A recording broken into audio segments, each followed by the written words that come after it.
पहले तो प्रणाम सभी को, स्वागत है आपका आपके अपने परिवार पीजे प्लेनेट में। तो आज हम बात करने वाले हैं सीआरपीएफ ट्रेड्समैन के मेडिकल के बारे में। इससे पहले हम सीआरपीएफ ट्रेड्समैन के फिजिकल के और ट्रेड टेस्ट के बारे में बात कर चुके हैं। अब नेक्स्ट पॉइंट हमारा बन जाता है सीआरपीएफ ट्रेड्समैन का मेडिकल। और सबसे मेन बात यह है कि मेडिकल पे अगर पहले से बात ना की जाए तो ये एंड टाइम पे सही नहीं हो पाती चीज़ें और प्रॉब्लम हो जाती है। और एक बार मेडिकल में अगर आप फेल हो गए तो फेल माने जाओगे, भले ही आपके कितने ही मार्क्स हैं। तो इसे भी देखने की ज़रूरत है। तो चलिए स्टार्ट करते हैं वीडियो को। और इसमें हम बात करने वाले हैं कि सारे पॉइंट जो जितने भी रहेंगे, कौन कौन से पॉइंट टेस्ट होते हैं, आई टेस्ट है, बाकी सारी चीज़ें कि चश्मा अलाउ नहीं है। कई सारे लोगों के क्वेश्चंस रहते हैं कि चश्मा अलाउ है या नहीं है।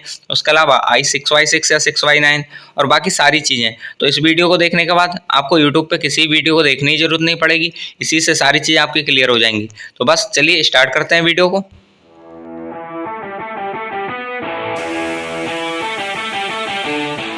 तो बात करते हैं विस्तृत चिकित्सा जांच या फिर डीएमई या फिर आप कह सकते हो डिटेल मेडिकल एग्जामिनेशन, उसके बारे में। तो डिटेल मेडिकल एग्जामिनेशन जो होता है वो गृह मंत्रालय का एक ऑफिशियल नोटिस है, उसके अकॉर्डिंग होता है। और उसके अकॉर्डिंग हम पहले भी वीडियो बना चुके हैं, आप चाहें तो वहां से देख सकते हैं। हर चीज़ की एक सेपरेट वीडियो है, जिस भी पॉइंट है उसकी एक सेपरेट वीडियो है और उसे बहुत डिटेल में आपको समझाया है। अब हम बात करते हैं कि इसमें और क्या क्या चीज़ें होनी है। तो सबसे पहले आता है कि जो चिकित्सा परीक्षण होता है, एक्सरे या फिर प्रयोगशाला परीक्षण जितने भी होते हैं वो उन अभ्यर्थियों के किए जाते हैं जो स्टार्टिंग में बाकी सारे टेस्ट जो होते हैं उनमें पास हो जाते हैं। मीन्स आपका यूरिन टेस्ट है या बाकी जितने टेस्ट होंगे, साथ ही साथ एक्सरे, वो तब किया जाएगा जब आपके जो उससे पहले जो मेडिकल में पॉइंट्स रहे होंगे वो सारे सही होंगे। नेक्स्ट पॉइंट आता है चिकित्सा परीक्षण के मामले में अस्थायी अयोग्यता। अस्थायी अयोग्यता ये क्या होता है, अब इसे देख लेते हैं। अस्थायी मीन्स टेम्पररी और अयोग्यता मीन्स अगर उस टाइम आप योग्य नहीं है तो फिर टेम्पररी लीव दे दी जाती है और फिर बाद में आपका मेडिकल करा दिया जाता है। लेकिन ये मिलता किन किन लोगों को है वो देख लेते हैं। तो ऐसा नहीं है कि आपको हर किसी इंसान को इसे दे दिया जाएगा कि अगर अभी आप मेडिकली फिट नहीं है तो आप कुछ टाइम बाद आ जाइए मेडिकल करा लीजिए, ऐसा कुछ नहीं है। ये केवल उनके लिए होता है जो उस टाइम प्रेगनेंसी पीरियड में होती हैं फीमेल्स। प्रेगनेंसी पीरियड में अगर कोई फीमेल है तो उसके लिए थोड़ा सा गैप दे दिया जाता है कि आप पहले इसे जो प्रेगनेंसी टाइम है आपका ये कंप्लीट हो जाने दीजिए। उसके बाद जैसे प्रेगनेंसी कंप्लीट हो जाती है उसके बाद उसके 6 वीक बाद उन्हें बुला लिया जाता है। लेकिन उससे पहले उनसे लिखवाया जाता है उनके डॉक्टर से कि ये मेडिकली फिट है, अब आप इनका मेडिकल ले सकते हो। तो उसके बाद उन्हें बुला के और मेडिकल करा दिया जाता है। नेक्स्ट पॉइंट पे आते हैं जो कि हमारा विस्तृत चिकित्सा परीक्षा या डीएमई में अगर आप अयोग्य घोषित हो जाते हैं, मीन्स अगर आप फेल हो जाते हैं तो फिर आपके लिए पुनरीक्षण चिकित्सा जांच या फिर आप कह सकते हो रीमेडिकल कहते हैं, जिसे आरएमई कहते हैं, उसको कराया जाएगा। और रीमेडिकल आपको दिया जाता है। उसके बाद रीमेडिकल की जो अवधि रहती है, मीन्स कितने टाइम में ये हो जाता है, तो इसमें बहुत ज़्यादा टाइम नहीं मिलता, अगले 24 घंटे में या फिर अगले दिन के लिए ये हो जाता है। जैसा कि यहाँ दे रखा है, अभ्यर्थियों की आरएमई डीएमई की निरंतरता में डीएमई के अगले दिन आयोजित की जाएगी। मीन्स अगले दिन ही आरएमई ले लिया जाता है। अब पहले की तरह बहुत ज़्यादा टाइम नहीं दिया जाता। तो आपको जो भी इशू है वो आप पहले ही सॉल्व कर लें। ऐसे मन बना के नहीं रहें कि आपको जब मेडिकल में फेल करेंगे और आरएमई मिलेगा तब ये करेंगे, तो ये ऐसा कुछ हो नहीं पाएगा उस टाइम। और नेक्स्ट पॉइंट हमारा बन जाता है कि जो आरएमई होता है, आरएमई में केवल वही पॉइंट देखा जाता है जिसमें डीएमई के दौरान आपको अयोग्य घोषित कर दिया गया था। जैसे आई टेस्ट में अगर आपको फेल किया गया था तो जब आपका आरएमई होगा तो केवल आई चेक की जाएंगी, ऐसा नहीं है फुल बॉडी आपका मेडिकल होगा, ऐसा कुछ नहीं होता। केवल जिस पॉइंट में आपको रीमेडिकल दिया गया है बस वही चेक किया जाएगा। नेक्स्ट पॉइंट आता है अगर आरएमई में कैंडिडेट फिट पाया जाता है तो उसका नाम अंतिम योग्यता सूची मीन्स आपको फाइनल में फिर फिट कर दिया जाएगा ये। और अगर आप आरएमई में भी अनफिट रहते हैं तो आपको अनफिट घोषित कर दिया जाएगा। तो ये चीज़ें हैं।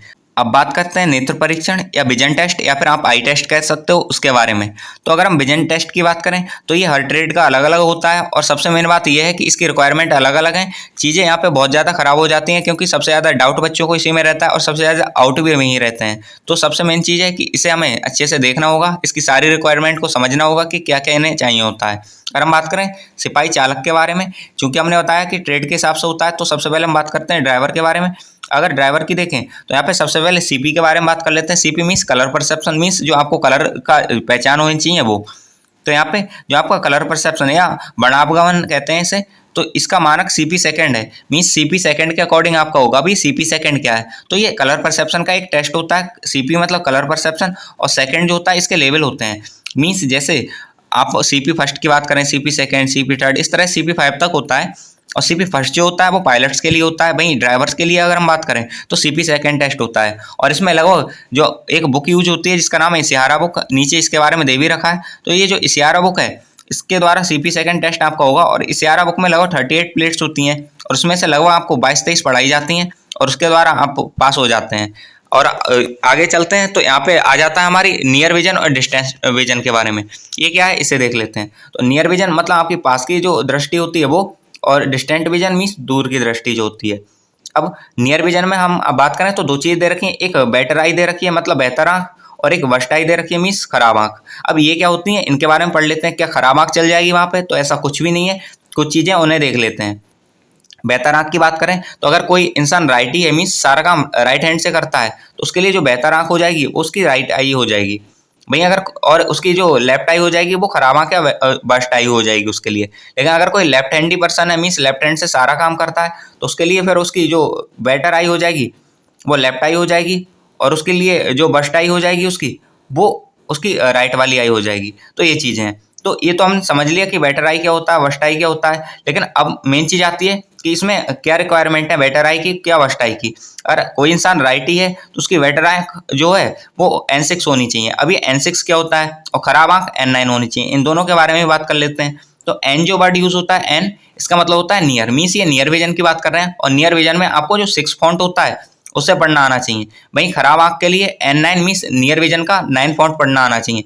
मीन्स फॉन्ट क्या होते हैं अब ये देख लेते हैं। तो 6 और 9 ये एक साइज होता है, उसके हिसाब से आपको जैसे ये लाइनिंग बन रखी होती है कि ये लाइन है, एक इससे अगली लाइन है, इससे अगली लाइन है, तो ये लाइन्स होती हैं इनके अपने अपने साइज होते हैं। तो आपको N6 वाले साइज की लाइन पढ़नी आनी चाहिए, N9 साइज होता है उसे पढ़ना आना चाहिए। तो N6 तो आपको जो आपकी बेटर आई है उससे पढ़ना आना चाहिए, और N9 है आपके वर्स्ट आई से पढ़ना आना चाहिए। तो ये चीज़ें रहती हैं।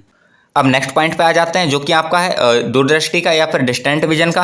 और इसमें अगर हम बात करें तो बेटर आई और वर्स्ट आई से कोई फर्क नहीं पड़ता, क्योंकि इसमें दोनों चीज़ें जो मांगी होती हैं वो 6x6 मांगी होती हैं। अभी 6x6 क्या होता है, तो ये भी एक साइज होता है जो कि आपको सामने दिख रहा होता है, उसमें पहचानना होता है वर्ड्स को, लेटर्स को। जैसे ये दे रखा है तो इसमें जो लास्ट लाइन है वो 6x6 की है, इससे ऊपर वाली लाइन जो है वो 6x9 की है। तो ये लास्ट लाइन है आपको पढ़नी आनी चाहिए दोनों आंखों से अलग अलग करके। वो हाथ आपकी आंखों पे लगा के देखते हैं, हाथ आपकी आंख पे एक आंख बंद कर लेते हैं और दूसरी आंख से चेक करते हैं कि आपको दिखाई दे रहा है या नहीं दे रहा है। तो बस दोनों आंखों से इस तरह से पहली बारी में एक आंख को बंद कर लेते हैं, दूसरी से पूछते हैं, फिर अगली बारी में दूसरी को बंद कर लेते हैं और पहली से पूछते हैं, और लाइन पढ़वाते हैं आपसे, लेटर पूछते हैं, ये सब।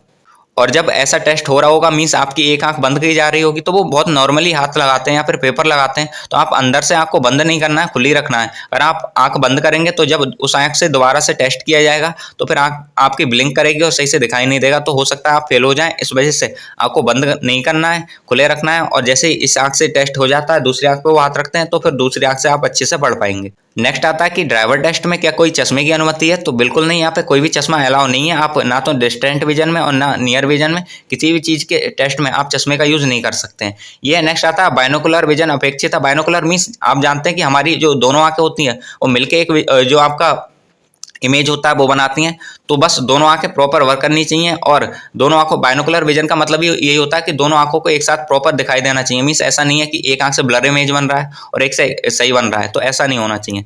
नेक्स्ट आते हैं, अब नेक्स्ट ट्रेड हमारी आ जाती है, इसका नाम है MMB। और जो हमने पहले ही बता रखा है कि आपको जो कलर ब्लाइंडनेस का जो चार्ट है, जिसे हम इशियारा चार्ट भी कहते हैं, इशियारा टेस्ट, एक दो टेस्ट होते हैं इसके लिए यहाँ पे इंडिया में, तो अभी इशियारा टेस्ट ही होता है। तो बस इस टेस्ट का जो PDF है वो टेलीग्राम पे आपको मिल जाएगा और लिंक उसकी डिस्क्रिप्शन में, वहाँ से आप देख लेना। नेक्स्ट अपनी ट्रेड है उस पर आ जाते हैं जो कि हमारी MMB या फिर आप कह सकते हो मैकेनिक मोटर व्हीकल। अगर इसकी बात करें, इसमें जो टेस्ट होते हैं उसके अलग रिक्वायरमेंट रहती हैं, उनके लिए बात कर लेते हैं। तो यहाँ पे जो कलर परसेप्शन टेस्ट होता है, ऊपर जैसा कि ड्राइवर के लिए CP फर्स्ट और सेकंड था, वैसे यहाँ पे CP थर्ड होता है।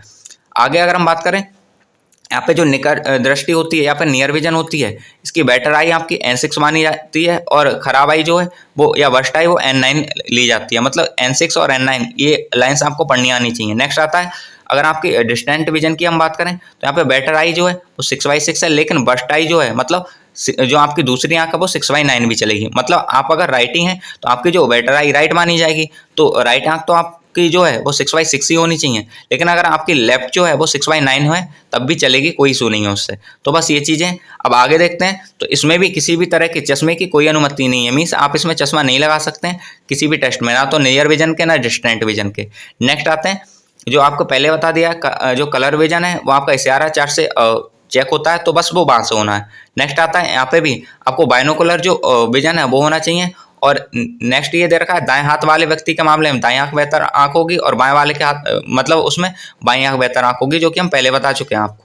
नेक्स्ट पॉइंट बात हैं, फिर आ जाता है सिपाही चालक और सिपाही एमएमबी को छोड़ के बाकी जितनी ट्रेड होती हैं उनके लिए केवल ये एक टेस्ट रह जाता है, ये है मीन्स ये रिक्वायरमेंट रह जाती है। मीन्स सिपाही चालक जो ड्राइवर की थी और सिपाही एमएमबी जो मैकेनिक मोटर व्हीकल था, तो उसे छोड़कर बाकी सारी पदों के लिए जो ट्रेड होती हैं उनके लिए आंखों की जो दृष्टि मांगी जाती है उसकी रिक्वायरमेंट ये रहती है जो यहाँ पे लिख रखी है। अब इनके बारे में बात कर लेते हैं। तो यहाँ पे कलर परसेप्शन जो टेस्ट होता है वो जो हमारा CP4 होता है ये होता है, और ये सबसे इजी टेस्ट रहता है, इसमें कोई दिक्कत नहीं होती। आप जो आपके 38 हमने बताए थे प्लेट्स होती हैं उनमें से लगभग 22 पढ़वाते हैं, 22 में से अगर आप 15 के आसपास भी पढ़ लेते हैं तब भी आपको पास कर दिया जाए। ऐसा नहीं है हर बच्चे से 22 पढ़वाते हैं, 5-7 प्लेटें पढ़वाते हैं, उनमें से कुछ प्लेट्स आप पढ़ देंगे तो वो पास कर देते हैं, ये रहता है। लेकिन ये पढ़वाई कैसे जाती हैं इसके बारे में हम बात करेंगे, बताएंगे कि किस तरह से ये पढ़वाई जाती हैं। तो ये चीज़ें पहले एक बार देख लेते हैं। इसमें जो बेटर आई होगी नियर विजन के लिए वो N6 है, और डिस्टेंट विजन के लिए आपकी बेटर आई होगी वो N9 होगी।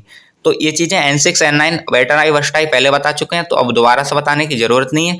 नेक्स्ट आता है आपकी जो दूरदृष्टि होगी या डिस्टेंट विजन होगा, उसके लिए आपकी जो बेटर आई है मीन्स राइट ही है तो आपकी राइट आई जो है 6/6 होनी चाहिए, और लेफ्ट आई जो है वो 6/9 होनी चाहिए, और इसका ही अपोजिट जो लेफ्टी वर्सन है उसके लिए हो जाएगा। तो ये चीज़ें थी। इसमें भी कोई तरह की दृष्टि सुधार की तो वो अनुमति नहीं है, लेकिन आप जो निकट दृष्टि है उसके लिए आप चश्मा यूज कर सकते हैं। मीन्स निकट दृष्टि के लिए चश्मा का आप पढ़ सकते हैं, मतलब चश्मा लगा के पढ़ सकते हैं। तो ये चीज़ें हैं। अब इनका टेस्ट अगर आप घर पे चाहें तो वो भी कर सकते हैं। अगर आपको नियर विजन का टेस्ट करना है तो घर पे आपके न्यूज़पेपर होता है, वो सबसे बेटर ऑप्शन रहता है। न्यूज़पेपर हिंदी और इंग्लिश दोनों को आप पढ़ सकते हैं, और लगभग 25 सेंटीमीटर की डिस्टेंस के रख के तब पढ़ना है आपको। लगभग 2 फुट के अराउंड डिस्टेंस हो उतना रख के और फिर पढ़ना है। अगर आप प्रॉपर पढ़ पा रहे हैं तो आपको जो नियर विजन है वो सही है। नेक्स्ट बात करें कलर विजन पे, तो वो भी इशारा से CP4 होता है, पहले ही बता चुके हैं हम। तो बस ये चीज़ें हैं। बाकी दाई आँख बाई आँख कौन सी बेटर होगी कौन सी वर्स्ट होगी ये सब पहले बता चुके हैं। और इसके अलावा यहाँ पे लाल और हरे रंग की पहचान जो होती है वो होनी चाहिए आपको। जो आपके जितने भी CP4 में आती है वो केवल लाल और हरे रंग की पहचान के लिए बोलते हैं। CP3 होता है लाल हरे के साथ व्हाइट की पहचान होनी चाहिए, इस तरह से ये रहते हैं। तो ये चीज़ें थी। अब हम बात कर लेते हैं कि आपका जो कलर ब्लाइंडनेस है उसका टेस्ट कैसे होता है। तो यहाँ पे कुछ इस तरह से प्लेट्स लग रखी होती हैं, एक बुक होती है उसमें वो बार बार प्लेट चेंज करते रहते हैं और आपसे पूछते रहते हैं क्या क्या लिख रखा है। तो इस तरह से लिख रखा होता है। अब जरा इसे थोड़ा सा जूम कर लेते हैं और यहाँ पे देखते हैं। तो जैसे कि यहाँ पे हिडन नंबर लिख रखे होते हैं वो आपको पहचानने होते हैं। जैसे ये पूरा एक सर्कल बन रखा है और इसमें 7 नंबर हिडन है, तो आपको बताना होगा कि 7 है। ऐसे वो पूछते हैं, जैसे यहाँ पे 13 है तो ये आपको बताना होगा 13 है।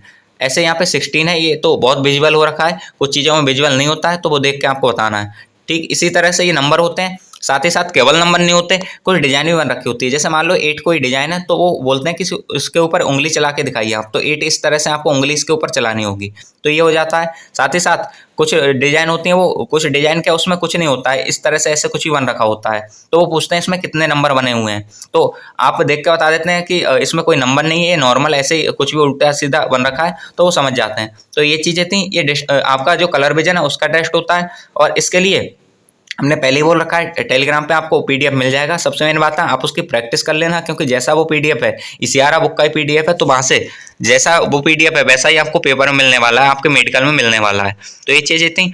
बाकी आई टेस्ट हम पहले ही बता चुके हैं।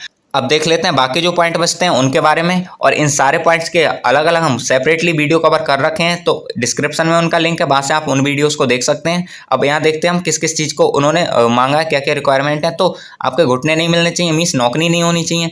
फिर चपटे तलवे मीन्स फ्लैट फुट नहीं होना चाहिए। वेरिकोस बीन्स नहीं होनी चाहिए। बेंगी आंखें नहीं होनी चाहिए, मीन्स किसी लोगों की आंखें ऐसी होती हैं कि एक आंख तो इधर चल रही है लेफ्ट में और दूसरी उसी के साथ साथ राइट में चल रही है, तो वो नहीं होना चाहिए। नेक्स्ट पॉइंट आता है उम्मीदवार मानसिक और शारीरिक दृष्टि से स्वस्थ हो, ताकि ऊंचे पर्वतीय इलाकों तथा सीमा क्षेत्रों में जहां पर अत्यधिक खराब मौसम रहता है वहां पे भी ड्यूटी कर सके और कुशलतापूर्वक अपनी ड्यूटी के निर्वहन में, मतलब जो बाधा डालने वाली चीजें हैं वो नहीं हो। मतलब अगर कोई ऐसा दोष होता है जो बाधा डालता है तो वो नहीं होना चाहिए। तो जैसा कि हम एग्जाम्पल के तौर पर बात करें, एक पॉइंट होता है नाक का DNS। अगर DNS की बात करें तो उसमें नोज आपकी जो हड्डी होती है वो टेढ़ी हो जाती है, खाल बढ़ जाती है, कई सारी चीज़ पॉलिप भी हो जाता है, ये सारी चीज़ें होती हैं। तो उसमें अगर आप पर्वतीय रीजन पे अगर जाते हैं और वहाँ पे ड्यूटी कर रहे होते हैं, तो चूंकि आपकी नाक में प्रॉब्लम है तो सांस लेने में प्रॉब्लम होगी। वहाँ तो पर्वतीय इलाकों में वैसे ही हवा की प्रॉब्लम रहती है, वहाँ पे सांस प्रॉपर नहीं आ पाती है, और वहाँ पे ये DNS होगा तो और ही प्रॉब्लम रहेगी। तो वो चीज़ें नहीं होनी चाहिए, इस वजह से इन्होंने ये चीज़ें यहाँ पे पहले ही दे रखी हैं। तो ये सारी चीज़ें थी। आपकी नौकनी है, फ्लैट फुट है, वेरिकोस बीन्स है, वेंगी आंखें हैं, तो इन सब के लिए हमने वीडियो पहले ही बना रखी है, वो आप वहाँ से देख लेना। और यही था मेडिकल टेस्ट जो इसमें होता है। बाकी हम बता चुके हैं सारी चीज़ें आपको। अगर आपको फिर भी कोई डाउट लगता है तो आप हमसे कमेंट में या फिर टेलीग्राम पे कहीं भी पूछ सकते हैं। टेलीग्राम का लिंक हमने पहले ही बता रखा है, डिस्क्रिप्शन में आपको मिल जाएगा। तो बस ये चीज़ें थी, और यही सारी चीज़ें जो हैं वो मेडिकल में वहाँ पे टेस्ट होती हैं। और इसके अलावा हमने पहले भी बताया कि टेस्टमैन के जो ट्रेड में क्या क्या काम होता है या फिर फिजिकल में क्या क्या होता है, कैसे कैसे फिजिकल करना है, और सारी चीज़ों पे हम वीडियो बना रखे हैं, तो वहाँ से भी आप देख सकते हैं। तो आज की वीडियो में इतना ही, और यहाँ तक देखने के लिए आपका बहुत बहुत शुक्रिया। मिलते हैं किसी और वीडियो में, तब तक के लिए जय हिंद जय भारत।